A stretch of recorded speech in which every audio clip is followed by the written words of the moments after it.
রাসূলুল্লাহ সাল্লাল্লাহু আলাইহি ওয়াসাল্লাম বলছেন, আল হাজ্জুল মাবরুর লাইসা লাহু জাযা। হজ এমন একটা ইবাদত, সব ইবাদতের নেকি হয়। আপনি সালাত আদায় করবেন, নেকি হবে। আপনি সিয়াম পালন করবেন, নেকি হবে। আপনি যাকাত দিবেন, নেকি হবে। কিন্তু হজ্জের কোনো নেকি নেই, কোনো নেকি হয় না হজ করলে। রাসূল সাল্লাল্লাহু আলাইহি ওয়াসাল্লাম বলছেন, আল হাজ্জুল মাবরুর লাইসা লাহু জাযা। মাবরুর হজ্জের কোনো নেকি নাই, ইল্লাল জান্নাহ।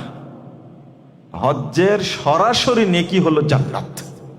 আল্লাহ তাকে জান্নাত দান করবেন, নেকির সাথে এর কোনো সম্পর্ক নাই। হজ করেছে, কবুল হয়েছে, জান্নাতে চলে যাবে। কিন্তু জান্নাতি মানুষের দ্বারা এত পাপ কাজ কি সংগঠিত হওয়া সম্ভব? কখনোই না।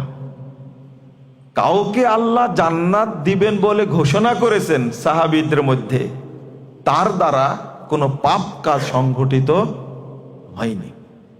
আমরা হজ করে এসে যত পাপ কাজ করি, সাহাবীরা কি এত পাপ কাজ করেছেন বলে মনে হয় আপনাদের কাছে? তাহলে বুঝতে হবে আমাদের হজ আসমান পর্যন্ত যায় না।